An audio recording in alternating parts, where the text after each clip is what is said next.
One, two. Oh, I didn't realize I pressed record. What's going on, man? I was just I've been listening to different things about health, and I'm not trying to get too freaked out and worry about stuff. We can't really worry about everything. We can't compute every variable. Even in calculus, which I did very poorly in, sometimes you have constants. Even in chemistry, especially when you're doing calculations, like we're doing Avogadro's number to try to find out how many atoms are inside um how many atoms are inside of a in a molecule, you know what I mean? Like something like that. Like we have a gas, like we have a volume of gas and we got a density. I don't know if I remember it correctly, but come on now. We have a volume of gas. We know the density of the gas, and we use Avogadro's number, and I could tell you how many atoms are inside of it. I forgot what Avogadro's number is, something like 2.06 times 10 to the 12 or something like that. I don't remember, man. I didn't do too great in school, but um, we're just making an assumption. That's not necessarily accurate. That those are the atoms that are in there. And how do you know that you totally have a clean, um, a neat container of that atom? Anyhow, what I'm saying is that you can't compute everything. We use certain constants in scientific calculations because we're not going to get down to the minutia of it. It would be totally inefficient, right? So whether we're using a gas constant, we're using a steam table, we're using I don't know, like we're using a heat transfer constant, we're using a spring constant, we're using a friction constant, all these other things that they use in physics or chemistry or whatever, or science, whatever discipline it is. You don't calculate everything. Now, the guys on the theoretical physics side, yeah, maybe they might calculate down to the minutia. People that are trying to do stuff that's never been done before, fission and all these other things, they might take these constants and break them down even further and say, listen, man, I want this so accurate that, yeah, these guys that's doing nuclear fission, that's trying to take one atom, throw it inside of a collider and make it hit another atom, hopefully, to create a certain amount of energy or whatever. I think that's how they do it. I'm not sure. Like, people who are doing stuff like that, then okay, yeah, maybe they might get down there. But for the average person, for the average engineer, for the average scientist, that's really just doing a day job or whatever the case may be. They're not doing all of that. The person who's designing the HVAC system, the relative humidity numbers and all the constant that they have to use in their calculations, they're not down to we're not going all the way down to like 6 significant figures. We do 3 significant figures and we throw away the rest. That's it. That's probably it. Like even pi. I don't know how many numbers are in the number pi. I don't know how many if you all the numbers behind the decimal point are in pi. Pi has so many numbers behind it. But I only use 3.14. But it's like 3.1452 and some other numbers. I stop at 52, but I never go that far. 3.1452, that's where I stop. But it's 3.14 will get you through life pretty good. You'll be all right. So we don't calculate every constant. We don't calculate every significant figure. We don't have like whatever. We don't go down to that level. Now, getting back to what I was saying, because I went off tangent. I was listening to some stuff, this guy or whatever, some other person on Instagram. Not even on Instagram. This was on MSN. And it was saying that, scientists took samples of drinking water. And they reveal something that we kind of already knew, but when you hear it, it just brings you right back to the trauma. Um, all the water contains microplastics. This contains microplastics. That contains microplastics. Um, it's so your food contains microplastics. Um, it's ridiculous the amount of microplastics that we're eating. So that made me uncomfortable, of course. That made me think about my own mortality. That made me think about my own vitality, my own health. Like, what are these things doing inside my body? Now, they already have a documentary on Netflix that came out maybe, I don't know, 5 years ago, explaining that all of us have PFOS and Teflon in our body. 99% of the people on the planet have PFOS and Teflon. Now, the article that I read even basically detailed that fetuses have plastics in them. And there's like a barrier somewhat between the circulatory system of the mother and the baby after a certain point. But still, plastics in an unborn baby's circulatory system in their body. So these microplastics, not are they only small enough they're small enough to go into cells. They're small enough to penetrate cell walls. These are, and they permeate through our body. Now, doesn't that make you want to freak out? But, I mean, we've only been probably using plastics since the turn of the century. When Standard Oil and, Cargill and whatever their names are, Carnegie and all these other guys developed all of these oil-based um, things that could be manufactured from plastic, and then Tupperware probably came around in the 50s, and it was all downhill from there. We just started making everything out of plastic. So, we're making carbon fiber, we're making clothes out of plastic, we make everything out of plastic. I don't want to get too off a tangent, but anyhow, that kind of creeped me out for a second, and then I said to myself, "Listen, man, calm down, bro. What can you do about it? There's nothing I can really do about it. I've been using plastic cups since I've been, I don't know, young. Since I was young. I used to chew on plastic things since I was young. I've used plastic cups. I still use plastic cups. I still use plastic spoons and utensils when I go to the store and buy food, unfortunately. Maybe I need to start walking around with my own spoon. I don't think that's extremist. I don't think that's eccentric. I don't think that's too weird.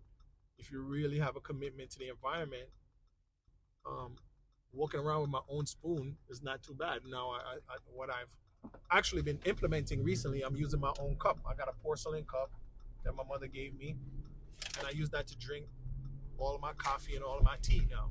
So instead of using cups over and over again, which are supposedly lined with plastic, but I thought it was lined with wax, I use my own cup. Anyhow, so let's go back to the fear now. So I had to calm myself down, talk myself off the ledge. Not really. I'm exaggerating. I'm speaking in hyperbole. I wasn't freaking out about it. I was like, I just had a quick thought that, wow, that's messed up. But when you look, I took a look at the life expectancy of American people and of people in America. The life expectancy around, let's say, the life expectancy averaged around, what was it? Something like 50 years old in about the 1960s. The average age was about 50 years old. And I always talk about this guy, Sammy the Bull Gravano, who was John Gotti's capo. His father died relatively young, because he had mesothelioma or he had lead poisoning from being a painter. His father was a painter. So we were, anyhow, people were dying for all kind of stuff. Now, I looked at another graph around the Civil War time, and the average life expectancy around the Civil War time, like just before the Civil War, around that time. I mean, the Civil War took out a lot of people, but just before the Civil War time, about 18, I'm sorry, no, it's after the Civil War. Yikes. I think it was 1860, and I think the Civil War is from 18, I don't know. I want to say 1855 to 1860. That's what I want to say the Civil War is, but I'm not sure. So, but I'm not certain. So anyhow, so this graph, I wish I could look at it, but my phone will just shut off its recording while I'm talking. But you can take a look at it. Please take a look at it. Please look up the life expectancy of Americans over time and look at the graphs that you see. When you look at it, the life expectancy was about 35 years old, like in the 1800s. So the average guy wasn't living very long. And the average life expectancy of a caveman was about 25. So between caveman time and the 1800s, the average life expectancy was only increased about 10 years. I mean, in America. Oh, it wasn't a caveman I looked up. I looked up the average life expectancy of a Native American pre occupation, pre colonialism, whatever you want to call it. I looked up the life expectancy of Native Americans pre, the European migration. It was about 25 years old. So somebody that a health person would say, oh, he's living off the land, oh, he's spiritual, so and so and so. Well, yeah, he is spiritual because he's only living to 25 years old. He's seen a lot of mortality, people dying from toothaches. Just looking at something about the teeth, and I don't know. We got to look into dentistry because, yeah, it's better to just what I'm getting to understand. It's better to just pull your tooth out rather than do a root canal. Just have your teeth just removed, just pull it out. That's what I'm getting to understand. But anyhow, I don't have a lot of understanding of that. What I want to say is that even between 1950 and now, it went from 50 years old to about 70, late 70s, about 79 or so. You got to check the numbers because I'm going off of memory. So in 1950, when we just started using plastic, people weren't living past, well, average person wasn't living past 50 years old. Go back to 1860, or a little bit around the Civil War era. People weren't living, probably mostly men, weren't living past about 35 years old. On average. That means that some people were living very long, some people were not living very long. So, and the year that it occurs in doesn't really indicate anything. Because, for instance, my grandmother lived to be 105 years old. She was born in about, I can't calculate right now, about 1913, around that time.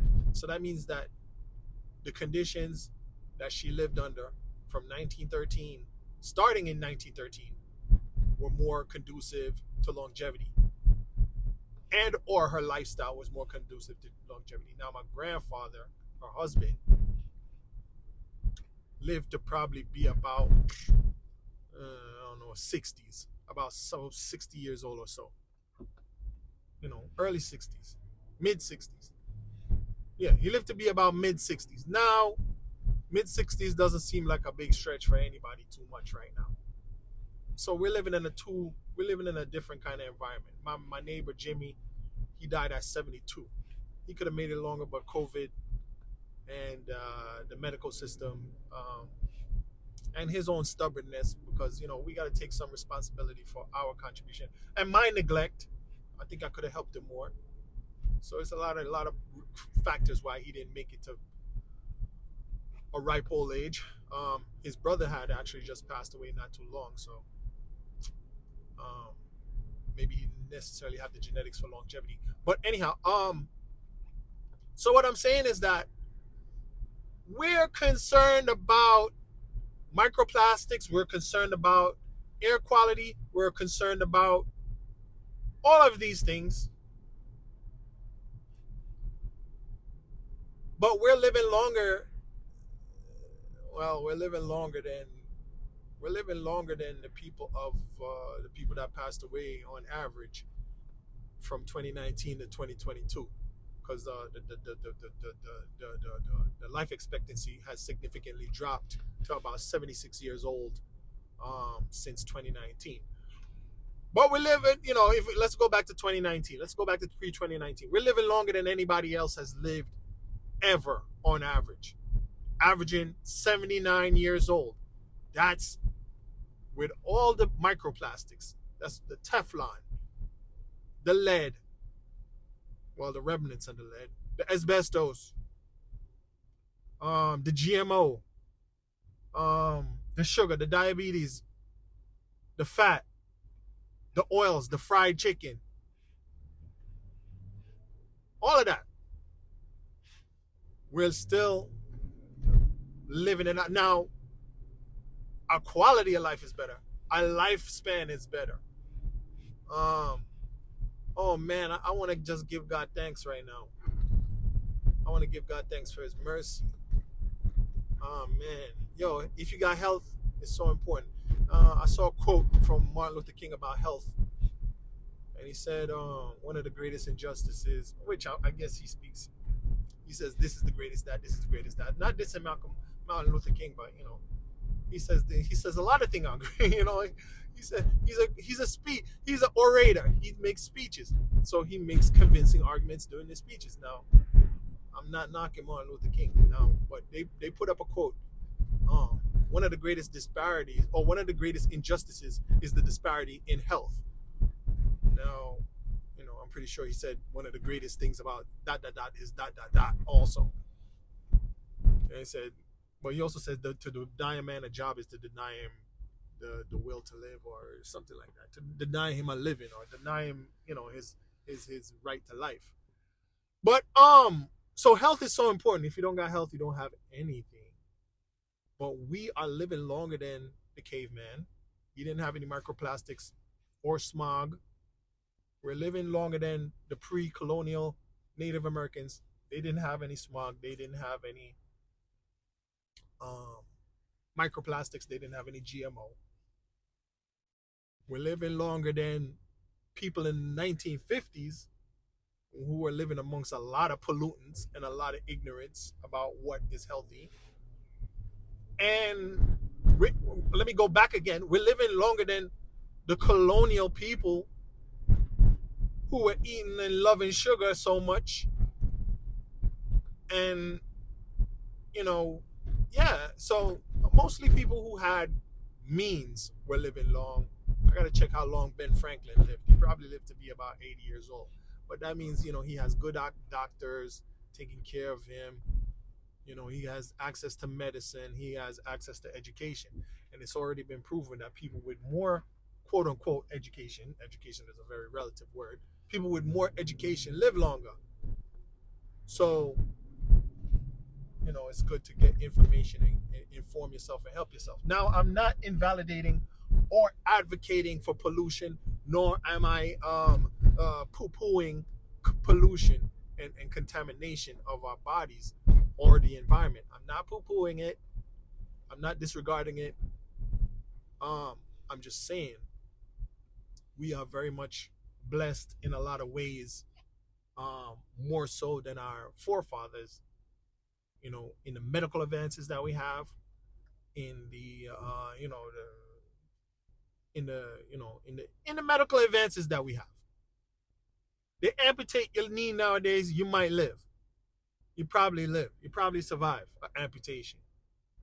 You know, I don't know about post 2019. Like this whole coronavirus situation has made things worse. I told you one of the guys who I grew up with. Well, he had diabetes. He was always a big guy, but he had diabetes. Never really took care of himself. But he was a young guy then, so I don't think he's informed. A lot of people are not informed. You know, um, but so ignorance can kill you. Ignorance can kill you. Ignorance is not doesn't mean you're stupid. It just means you didn't get the information. You haven't had access to the information. So I gotta go. So let me wrap it up. Don't get too scared about what these things are doing to you. Try to avoid them and try to do the best for your body. But some of these things are out of control, like the contaminants in our water system. You can't get any water anywhere that doesn't have PFOS and PFOA in it or Teflon. There's no way you can't get that water. So try to get the purest water, of course. Try to get the purest air. Try to get the most uh, plant based, or if you like, animal based fabrics like wool, cotton. What's the next one called? Jeet. I'm not sure what it's called. Linen. Yarn. Stay away from the plastic fabrics. I would say, you can do anything that you want to help, but I don't think you should stress yourself out worrying about it if you have no options. If you have no options, like people who eat at the food pantry, or people who can't afford food and gotta get food at the food pantry, can they really reject preservatives and GMO? Can they really say, no, I'm not gonna eat any preservatives and GMO? Oh, I'm gonna starve? No, you're not gonna starve. You need to live. You need to survive. So you got to make your concessions where you can. I mean, ultimately, there's probably multiple alternatives, like moving to another area demographic where you can have access to enough resources to take care of yourself, like the migrants are doing right now. It's not like the migrants were starving. Some of the migrants weren't in their country starving or being persecuted, but they're coming here because they want better opportunities. Right now, even some of the migrants, they refuse the food that the city gives them. They're not satisfied. They say the food doesn't taste good. They don't want to eat it. They'll throw it out. And the food that I think the city is giving them is the food that I used to love to eat in public school. So, you know, you got to prioritize where you can get it. What I mean? Where we can get it done. So instead of eating the food that the city gives them, they'll go outside and beg and panhandle or whatever, do some Uber Eats or do some DoorDash and get their money together so they can cook on a hot plate and make the kind of food that they like to eat. So, some people take their culinary very seriously, and I can understand that. But some of us need to prioritize and survive ultimately until the point where we can thrive and get the best for ourselves. You know what I mean? So, but that's all a personal choice and a personal preference. And I'm not knocking what the migrants do. I'm not knocking them. I would prefer if they don't waste food, but I can't knock it if they don't want to eat it. Anyhow, my car is telling me that I need to get out. So, well, it's not saying that. It's telling me that I need to put some antifreeze in it, but I think I just need to plug in the. Anyhow, you don't need to know that. But don't get freaked out about this health stuff. Take your time, and you'll get to it. Take your time. I mean, it's not something to lollygag about. Your health is very important, but don't stress yourself out. Take your time. A slow and thoughtful response is probably one of the best things, if you're not in direct, immediate danger. All right. Thanks for listening.